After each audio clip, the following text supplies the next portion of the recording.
करना था कि प्रेमबल में मौजूद है, उस पर अमल कौन करेगा, उसका बदावा कौन करेगा? इंसाफ का कत्ल हुआ के लिए, इंसाफ देने के लिए हम खड़े और मुस्लिम बरादरी इंशाअल्लाह ताला खड़ी रहेगी। हाई कोर्ट से क्या तो हाई कोर्ट से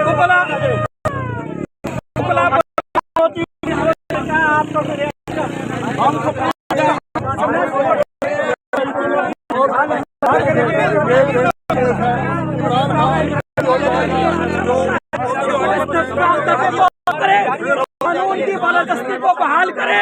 ये काम में भी कानून नहीं है कि मुस्लिम को उसकी मौका न दिया जाए। बहुत बड़ी अंधेर नगरी हुई है, बहुत बड़े जुल्म हुआ। इंशाल्लाह जो कानून कहता है ये आगे सस्पेंड हो जाए। संभालना था वो भी चले गए, उस फैसला एक ऐसा करके, और ये इमरान खान की लकी उसकी साबित हुआ है कि इंशाअल्लाह ताला ये केस टूटेगा ना सिर्फ, और ये सेटिस्फाइड भी होगा और इस पर बिल्कुल कार्रवाई नहीं होगी और ये नल एंड वाइड होगा। आज जज आमिर सभी साहब की तरफ से क्या रिमार्क की है? उनकी तरफ से इस बात के आगे जब उनको कहा गया कि